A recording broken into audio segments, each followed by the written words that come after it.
Hello, welcome back. I'm Cassandra Lowery. If you are new here, welcome. We're so excited to be here.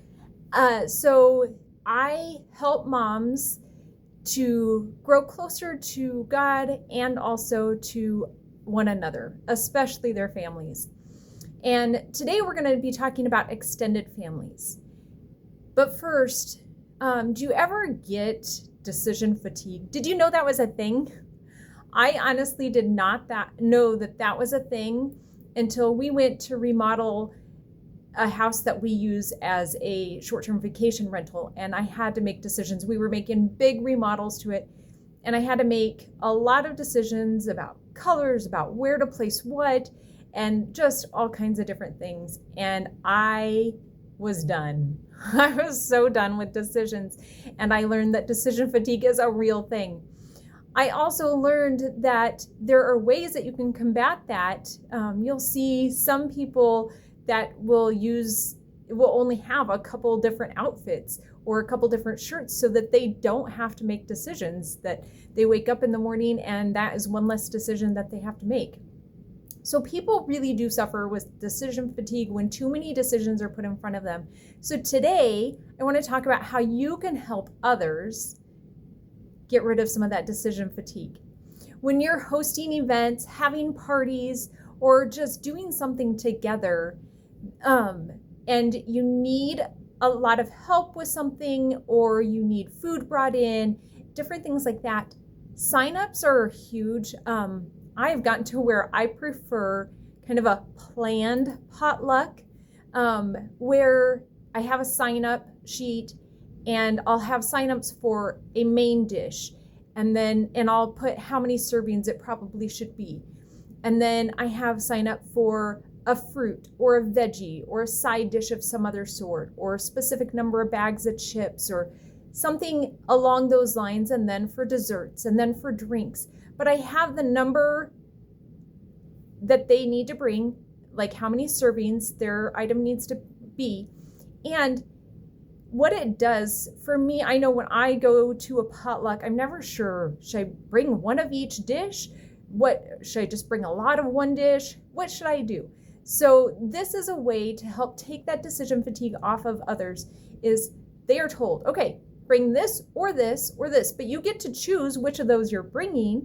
And when you say main dish, they can bring whatever main dish is their favorite. So it's not taking away the freedom of getting to bring what they want to bring, but it's also decreasing that amount of decision that they have to make. Like, should I bring all of the stuff? Or so helping people in that way with signups is huge. It really can be helpful, I promise. Another one is if you're going for a weekend getaway as a family reunion thing, you can have signups for each meal. So breakfast for one day along with lunch that same day and supper that day, and then families can sign up for just that meal, and you're not having to plan everything out. It can just be one family's in charge of one thing. It can work in so many ways. If you need people to volunteer for things, if you just so many things, it can just be helpful to have a sign up and have it kind of specific, but not too specific. Sometimes you're having a specific type of thing. We have done that as well, where we've done a hot dog roast. And so I will have very specific things on there. So I will have a sign up for this many hot dogs, and I'll have like 4 or 5 people bringing that many hot dogs. I will have a sign up for hot dog buns. I will have a sign up for condiments, and I will specify each condiment out.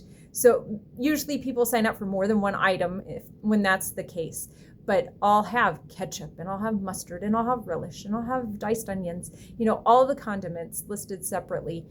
So again, they know exactly what to bring. And then whatever we do for side dishes, we have something specific that we're doing. Like we usually do chili as well. When we do that, we have an annual hot dog feast for our church, where we roast them over fire and stuff. So I kind of have that one. That's why I'm using that as an example. So then we have one or two people bring a crock pot of chili. We have people bring hot chocolate and we have people bring apple cider. And so we have all of that just specified very specifically for those types of meals as well. So it can work that way as well.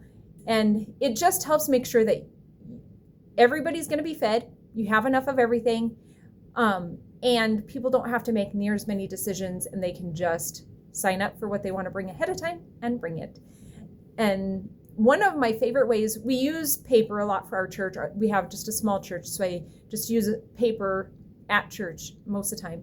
But for other events, one site that I've used that I really like, and it's free to use, is signupgenius.com.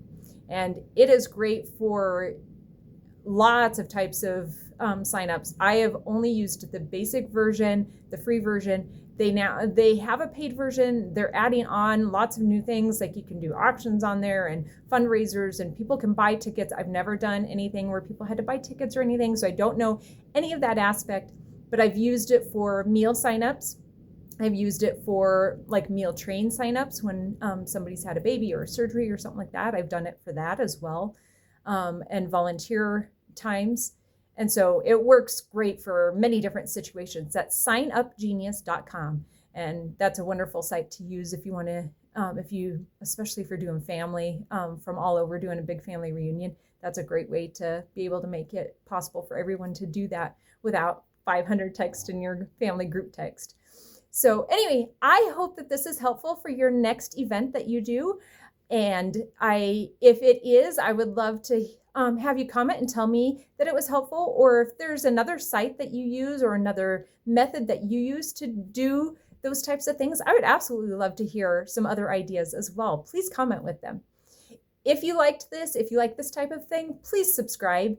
Share it with somebody else that may be getting ready to host an event or do something that may require something like that. And we will see you next time. Have a wonderful day. Bye.